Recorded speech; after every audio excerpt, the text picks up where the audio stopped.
Travis Wayne Goodsell. I wasn't going to do this video, but as I was about to go to bed early, I decided I better do it. So I'm being bugged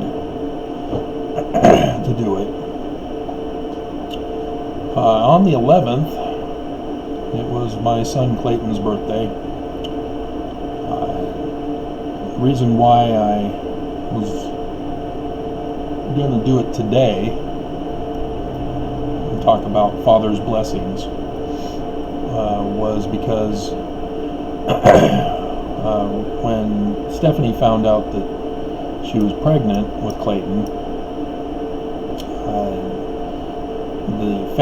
her family, had us all place our bets as to the date of his birth, and my guess was today, the 13th. And so that's why I always associate Clayton's birthday with the 13th. And then I have to remind myself, no, that was my wrong guess. It's actually on the 11th. So, in the Mormon Church, fathers who have the Melchizedek priesthood are able to give Father's blessings. Now, there's been lots of contention over it because the church sort of, what's the right word, devalues fathers. The patriarchal blessing, if you're familiar with those, have a much greater weight as Brigham Young, if not John Taylor, established stake patriarchs. And then Kimball was the one who did away with the church patriarch. Joseph Smith only had the church patriarch. It was Joseph Smith Sr. who was first, and then in 1840, when Sr. died, Hiram became the church patriarch as the birthright blessing son in the Smith family.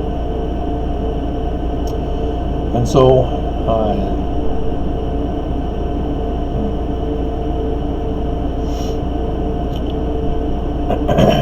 so the Brighamite Church, because that's the ones who created it, had a standing tradition of fathers being allowed to give blessings to their children.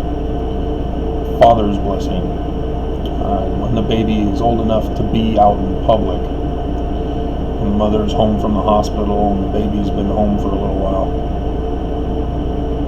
And it's usually, the tradition has been to hold the baby blessings on the fast Sunday, after the baby comes home, and that gives time for the family to announce that they know when the blessing will be, if they have to go back home in between the birth of the baby and the blessing.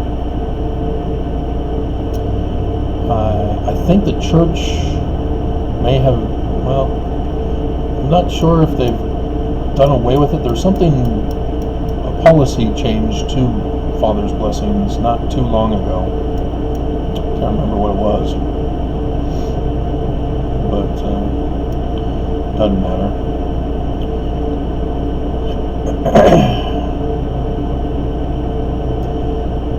The process is to do it as a Melchizedek priesthood blessing. It's not a prayer. It's not supposed to be a rote speech. But having been in the church for 15 years now, I've been witness to many Father's blessings. And there's a common pattern. And even when I had to give Melissa's blessing, She's the oldest. I was already aware of what other people, other priesthood holders, other fathers had given as blessings for their children. And I already knew that it wasn't supposed to be a rote prayer to force a blessing upon your kid. You were supposed to get revelation when you give it. And so you're not really supposed to write it in advance and then read what you wrote either. I've seen some prophets do that. Shame on them, because they're setting the example for Mormons as a result. But the church has clamped down on recording Father's blessings. They don't like it, they don't want it. They allow the patriarchal blessing to be printed up for you, though they have been trying to tell the patriarchs to do it on a one side 8.5 by 11 and keep it small and short, as some can tend to be very long. But I mean, this is, anyway. So I did not see the reason why my kids should not know their blessing from their father, and so I had it recorded. I had a little pocket recorder and had it recording for the blessings, and then typed it up afterward when we got home. I'm sure Stephanie had kept it for them. Emma, I wasn't involved in her life at all. So with Clayton, since it's his birthday season,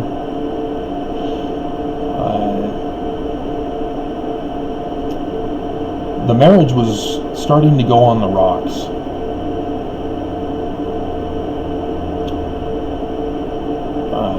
I wanted to name Clayton Stephen because I was already getting impressions, Mormons call it revelation, that Clayton was going to go through a similar experience as Stephen in the New Testament, the one who was stoned by Saul, who became Paul. And Stephanie insisted that his name be Clayton, and that I had no choice in the matter. That was a major clue confirming that our marriage was on the rocks. Love on the rocks, ain't no surprise. I should have the Neil Diamond song, shouldn't I? Let me check just a second here. I want to make sure that I have it. Love on the rocks. Alrighty. So, having to comply with Stephanie, as she was the one who had the birth certificate filled out,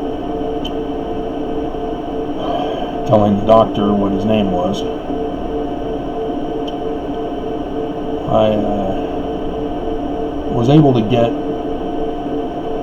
the final word with the Father's blessing.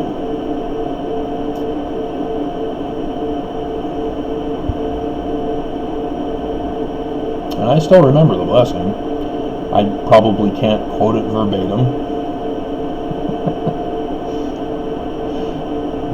But neither Melissa's nor Clayton's followed the typical rote blessing of other fathers in the church.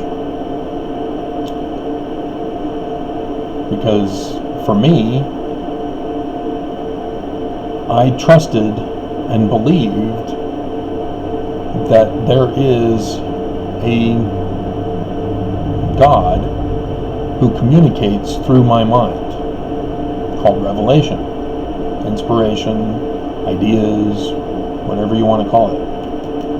I've experienced having ideas, revelation throughout my life, so I know that there is something to it.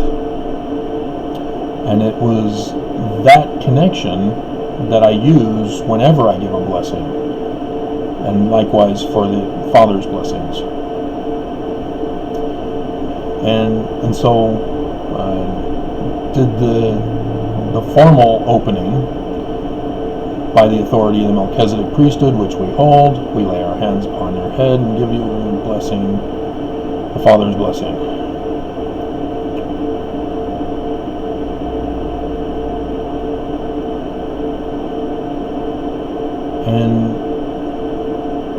And yeah, in the blessing, the story of Stephen came to mind again, and I talked about it, and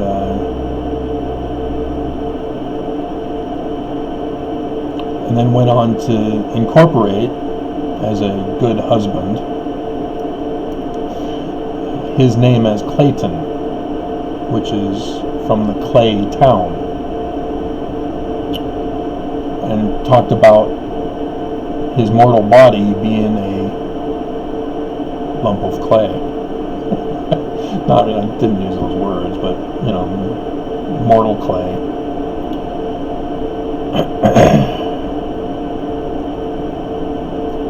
And so I was able to incorporate both names for him.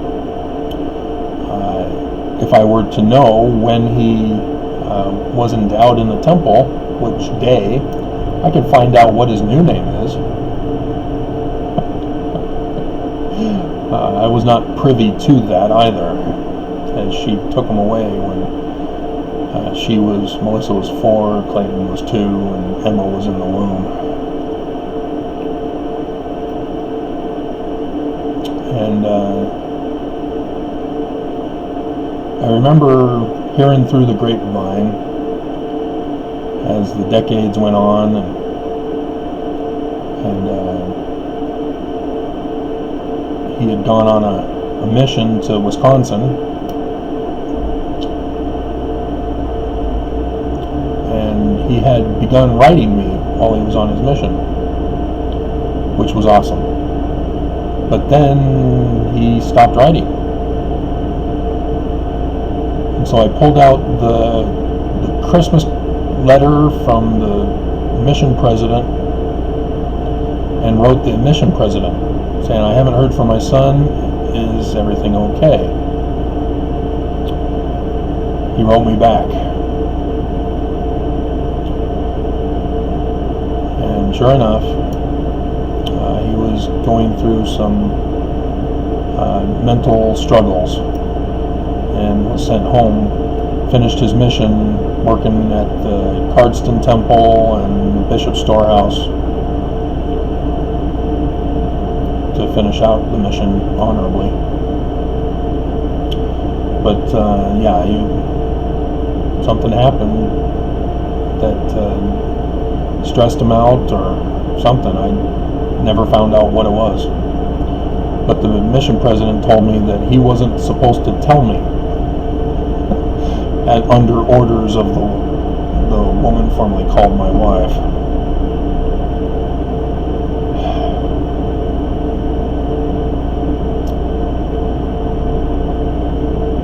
And so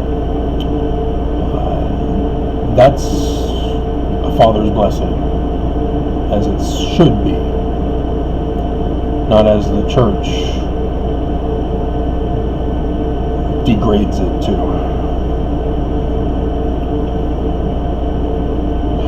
And technically, the fathers are supposed to be giving the patriarchal blessing. Patriarch of the home. It's in the Old Testament. That's who gave it back then. It's in the Book of Mormon. But, this church is different. It's not Joseph's church. So, thought I'd share that with you and I'm surprised I didn't break down and cry.